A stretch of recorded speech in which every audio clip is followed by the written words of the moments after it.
মসজিদ কমিটিতে রেখো না তাদের যারা শুধু ঘুষ খায়।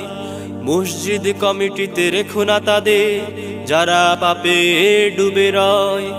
তুমি আমি হিসাব কি দেব, তুমি আমি হিসাব কি দেব হাসরের ময়দানে কাঠগড়ায়। মসজিদ কমিটিতে রেখো না তাদের যারা শুধু ঘুষ খায়। মসজিদ কমিটিতে রেখো না তাদের যারা পাপে ডুবে রয়। দেশের সকল মসজিদে এখন ক্ষমতাধর ব্যক্তি কমিটি পায়। অন্যায় অনাচারে লিপ্ত থেকেও তারা মসজিদে মসজিদে ফতোয়া দেয়। দেশের সকল মসজিদে এখন ক্ষমতাধর ব্যক্তি কমিটি পায়। অন্যায় অনাচারে লিপ্ত থেকেও তারা মসজিদে মসজিদে ফতোয়া দেয়।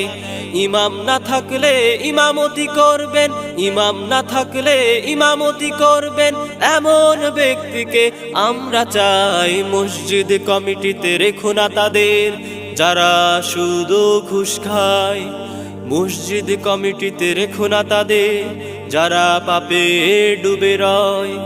তুমি আমি হিসাব কি দেব, তুমি আমি হিসাব কি দেব হাসরের ময়দানে কাঠগড়ায়। মসজিদ কমিটিতে রেখো না তাদের যারা শুধু ঘুষ খায়।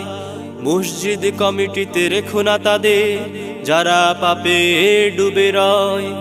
সুদখোর ব্যক্তি কমিটিতে থাকলে মসজিদে নামাজ কবুল হয় না। ঘুষখোর ব্যক্তিও কমিটিতে থাকলে মসজিদে নামাজ কবুল